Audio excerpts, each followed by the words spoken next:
Ok, c'est parti. Alors, dans cette vidéo, on va voir ensemble comment monter une équipe.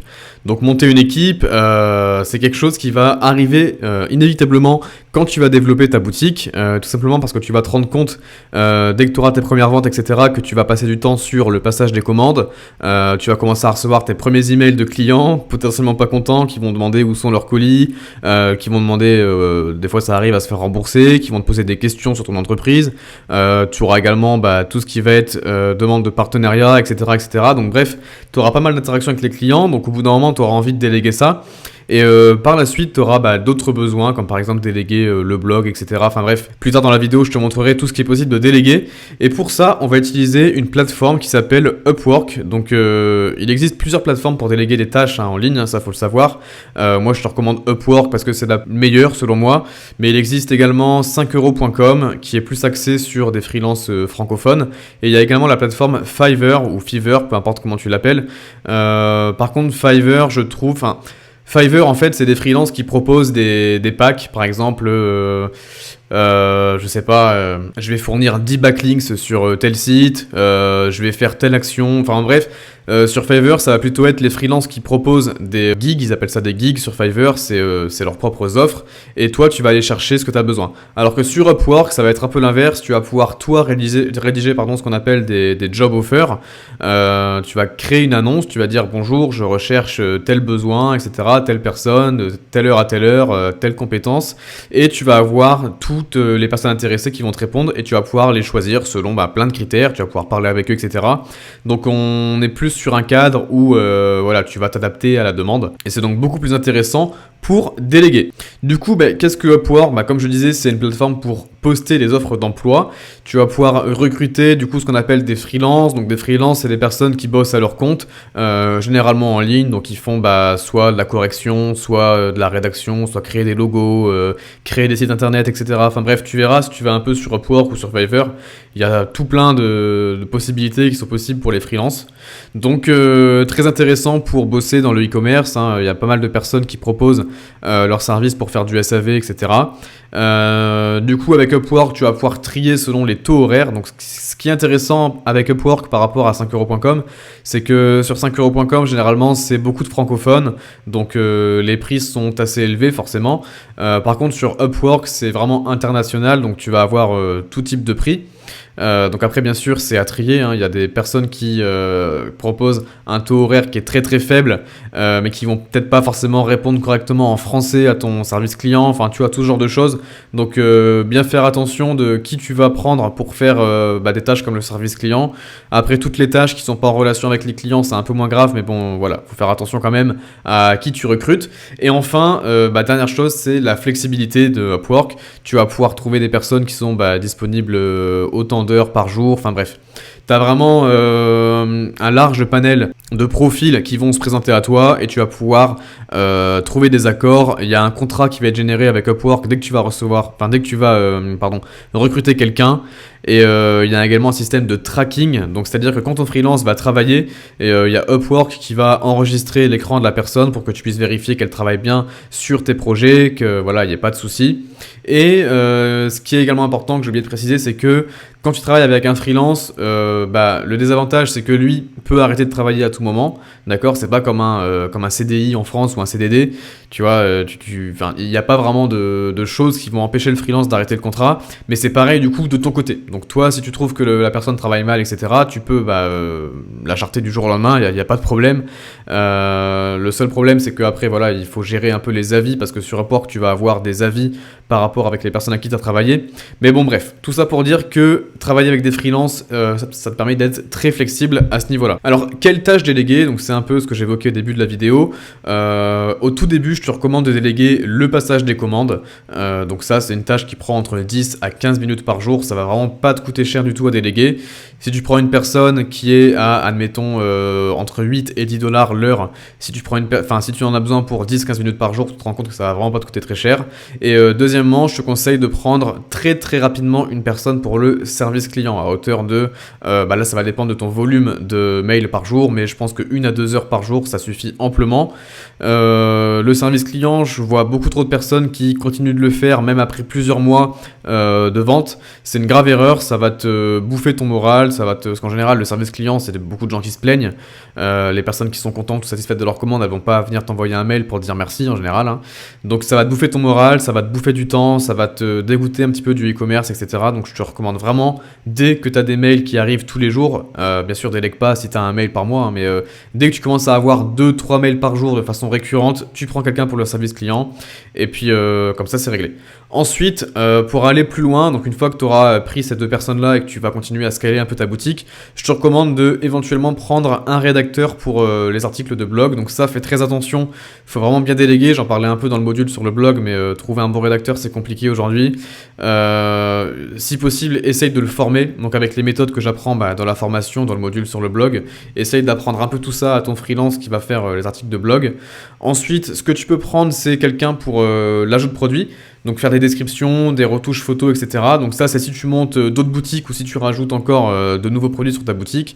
Tu pourras pas le faire évidemment au début, à moins que tu aies du budget pour le faire. Mais si tu démarres de zéro, voilà, ça sera pour la suite. Et enfin, tu peux également recruter quelqu'un pour Klaviyo, donc pour gérer toute la partie emailing de ta boutique.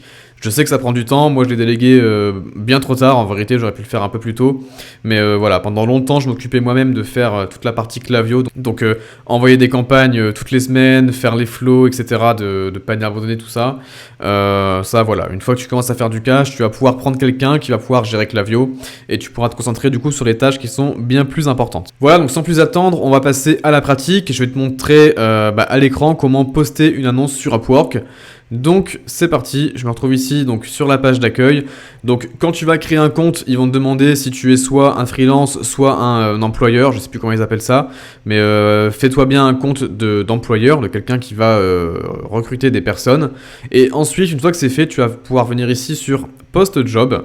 Et dans cette vidéo, je vais faire une annonce basique de, admettons qu'on recherche quelqu'un pour le service client. Donc ta boutique, étant donné qu'elle est en long terme, logiquement que voilà, tu as un projet qui va durer plusieurs mois, on va prendre quelqu'un en long terme. Donc ici c'est écrit plus de 30 heures par semaine et 3 mois ou plus. Nous on prendra pas quelqu'un 30 heures par semaine, hein, on va prendre quelqu'un 1 à 2 heures par jour, ce qui fait à peu près 15 heures semaine maximum.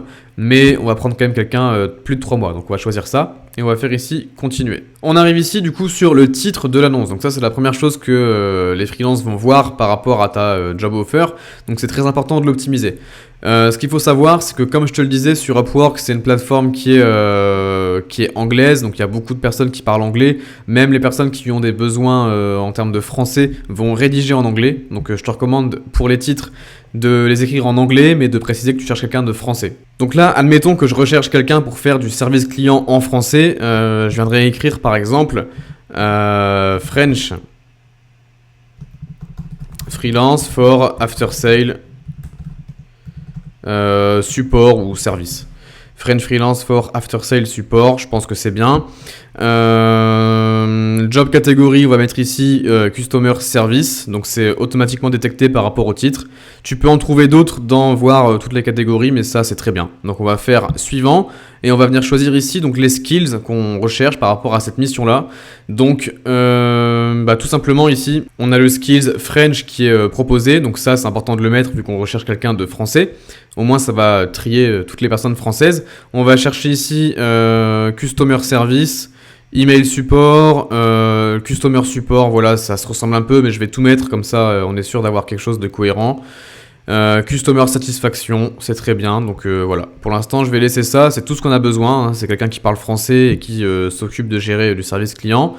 Donc voilà, maintenant il nous demande un petit overview, donc voilà, pour être sûr qu'ils ont bien compris. Donc le niveau de difficulté, c'est donc medium, on pourrait même mettre small hein, pour du service client, hein, ça va encore. Et là il nous demande combien de temps le travail va durer. Soit moins d'1 mois, soit 1 à 3 mois, soit 3 à 6 mois. Donc là, en vrai, peu importe, parce que voilà, ça se trouve, la personne que tu vas prendre sera pas terrible, tu vas couper le contrat, tu vas prendre quelqu'un d'autre, ça va durer moins d'1 mois. Mais voilà, dans l'idéal, on recherche quelqu'un entre 3 et 6 mois, bien évidemment. Donc voilà, et ensuite, il demande le niveau d'expérience. Donc soit tu mets débutant, soit intermédiaire. Moi ici, je vais mettre intermédiaire. Suivant, on va du coup parler budget. Donc, il nous demande le hourly rate, donc c'est le taux à l'heure du freelance qu'on va recruter. Donc, pour du service client, donc là, encore une fois, ça va dépendre de si tu souhaites prendre quelqu'un à l'étranger ou quelqu'un qui soit en France. Bien évidemment, le niveau de vie en France et l'imposition, etc., impose aux freelances d'imposer un taux horaire qui est plus élevé qu'à l'étranger. Hein. Donc, je te recommande, là, ça va dépendre de ce que tu recherches. Si tu veux déléguer à l'étranger, tu vas pouvoir partir entre 5 $ de l'heure jusqu'à 10-12 $ de l'heure. Si tu recherches quelqu'un de français, ça va plutôt être entre 8 et 15 $ de l'heure pour ce genre de mission. Donc ici, je vais mettre entre 5 et 12, voilà, pour avoir vraiment un grand spectre de personnes à étudier. Review la job post. Et donc voilà, ici on arrive sur la dernière étape, ça va être de faire une description de la mission. Donc très important, c'est voilà, faut être très clair dans cette partie-là. On va venir expliquer clairement ce qu'on recherche. Donc je vais commencer en rédigeant en français. Et dès que j'aurai fini la rédaction en français, je vais venir la copier, enfin je vais venir la traduire sur DeepL. Et dans l'annonce, je vais mettre les deux langues. Comme ça, on aura, voilà, s'il y a des personnes qui sont françaises en langue maternelle, ils pourront lire directement en français. Et si c'est des anglais, ils pourront lire directement en anglais. Mais vu qu'on recherche quelqu'un de français, logiquement, ils devraient savoir lire le français. Donc je vais mettre bonjour à tous. Nous sommes une jeune boutique e-commerce spécialisée dans les casse-têtes. Donc là, si tu veux ne pas dévoiler ta niche à toutes les personnes sur Upwork, tu peux ne rien dire. Tu peux juste dire que tu gères une boutique e-commerce en France, dans tel domaine ou non. Tu peux ne rien dire. Moi, je vais le mettre ici vu que c'est un exemple. Nous sommes une jeune boutique e-commerce spécialisée dans les casse-têtes. Nous recherchons une personne pour gérer le service client de la boutique. Ici, on va mettre les tâches principales seront 2 points et on va expliquer un peu. Donc on va dire rassurer les clients sur l'envoi de leur colis. On va mettre également maîtriser le français. Du coup, ouais, si je mets ça, je vais pas écrire les tâches principales parce que maîtriser le français, c'est pas vraiment une tâche, mais je vais mettre skills requis.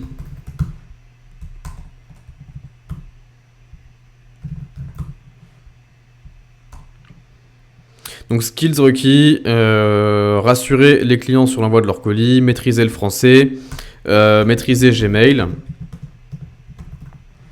Voilà, connaître un petit peu Shopify. Parce qu'il faut savoir que le freelance qui gère le service client devra aller sur Shopify retrouver les commandes des clients pour leur donner leur numéro de tracking, etc. Donc c'est bien que la personne connaisse un petit peu Shopify. Et donc voilà, ça me paraît très bien. Donc là, ici, je vais te donner un petit tips qui est très important quand tu fais un texte sur Upwork. Il faut savoir un truc, c'est que tu vas avoir plein de demandes, surtout pour du SAV. Tu vas avoir plein de demandes de plein de personnes qui lisent même pas ton annonce, d'accord? C'est juste des personnes qui veulent à tout prix travailler, qui s'en foutent un peu de ton annonce et qui vont juste répondre, voilà, je suis disponible, prends-moi, etc.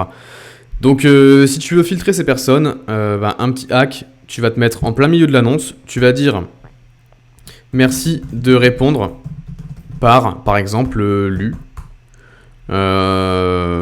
Merci de répondre par lu en réponse à cette job offer. Ça, tu peux le mettre entre parenthèses, par exemple, tu le mets en plein milieu. Et donc là, au moins, tu es sûr que dans toutes les personnes qui vont te répondre, toutes celles qui vont répondre, par exemple, lu, et ensuite, bonjour, nanana, tu sais que ces personnes ont lu ton annonce et sont vraiment intéressées de travailler avec toi.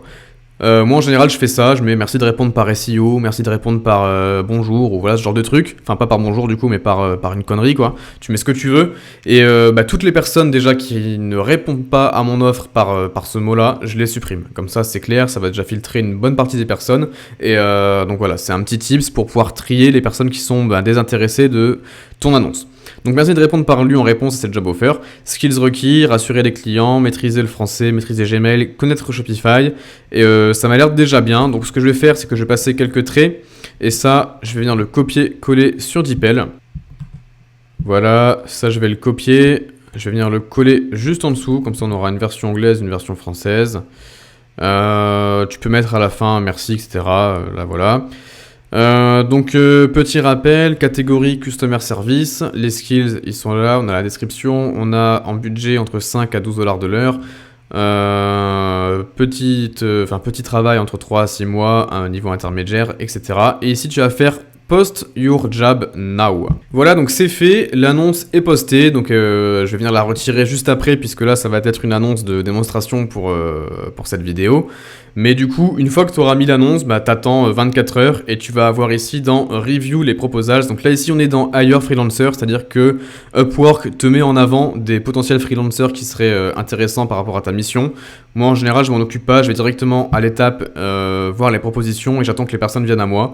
Et donc voilà, tu vas avoir plein de personnes qui seront proposées, tu auras leur message, donc vérifie bien que c'est écrit lu au tout début pour filtrer si tu utilises cette méthode. Et ensuite, tu regardes par rapport au taux horaire, tu regardes par rapport à leur CV, tu regardes par rapport à leurs précédentes expériences. Ce qui est bien, c'est que sur Upwork, tu auras tout le passé des personnes et tu verras si leurs anciens recruteurs étaient satisfaits de leur travail. Voilà, donc c'est la fin de cette vidéo. J'espère que tu auras du coup bien compris comment fonctionne Upwork. En théorie, il n'y a rien de plus à savoir sur la plateforme. Une fois que tu auras fait les reviews des personnes, que tu auras trouvé celle que tu veux, tu vas pouvoir la recruter tout simplement. Upwork va générer un contrat, la personne pourra travailler, ses heures seront traquées, etc. sur la plateforme, le paiement sera en automatique. Et donc tu vas pouvoir te constituer une petite équipe petit à petit avec cette plateforme. Donc c'est parti, on se retrouve du coup dans la prochaine vidéo. À tout de suite.